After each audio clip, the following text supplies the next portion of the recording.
Good evening. Australian troops are safely on the ground in East Timor tonight at the start of the country's biggest military operation in 3 decades.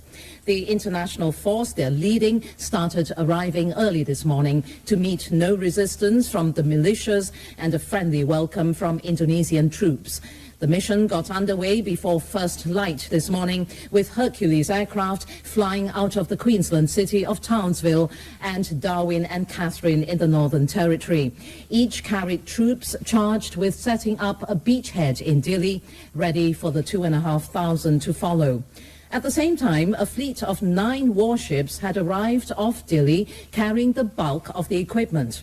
But first reports from Dili say everything's going according to plan. The Australian Force Commander has acknowledged the continuing cooperation of Indonesian military officers who've maintained tight security in the capital.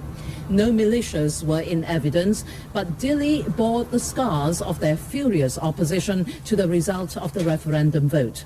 The diggers had earlier left home with the full support of Australia's political leaders. The transfer of the peacekeeping force is one of the biggest logistical exercises ever undertaken by the Australian Defence Forces. The bulk of the initial deployment travelled by Hercules, 37 flights, each crammed with about 50 soldiers and all the equipment they'll need to support them for the first few days. At sea, a convoy of 9 warships, carrying the gear necessary for the force's longer-term support. And back at Robertson Barracks in Darwin, a chance for the politicians to express the feelings of the nation. What you are involved in at the present time is not only a good cause, but is also a cause that is in the long-term interests of the Australian community. And I thank you for what you are and what you are doing. And our prayers are with you and your families, as I know they await anxiously for your return. As Mr Howard casually talked to the troops, some praise for their leader, General Peter Cosgrove. What you see is what you get, and that's the Australian way. And what better place for a piece of unplanned and unprompted nationalism. I said good luck to all your mates from all your mates in Australia.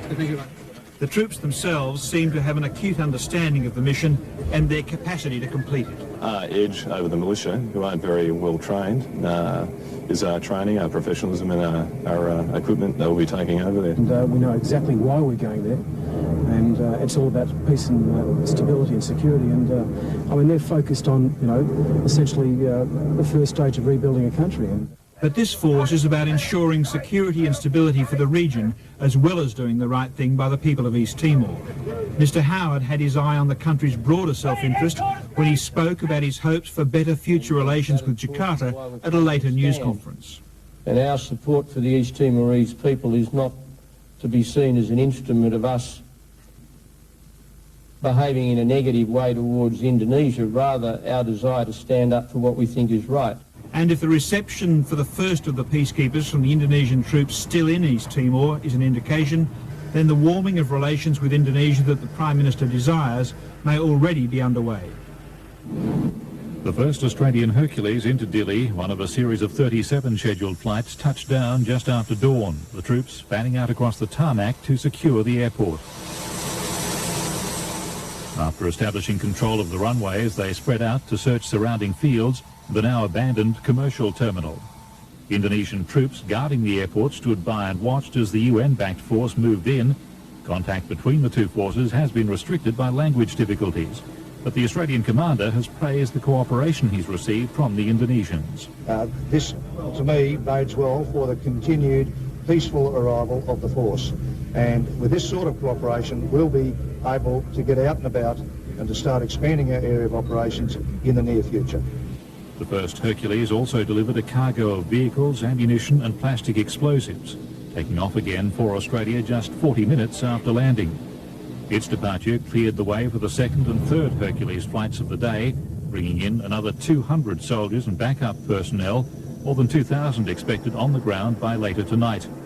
Off the East Timorese coast, 9 warships from the Australian, New Zealand and British navies were on standby, the troop carrying catamaran Jervis Bay departing this morning to join them.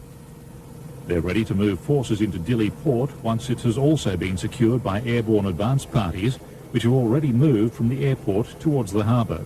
Australian and New Zealand forces on their way to the port have had one minor confrontation with militias. Two militiamen on a motorcycle rode into the area, which they've controlled for days, only to run into a squad of Australian and New Zealand troops. Who's back? They offered no resistance as they were disarmed and were allowed to go. As the international force arrived in the port, remnants of the Indonesian army and pro-Indonesian militias were preparing to leave.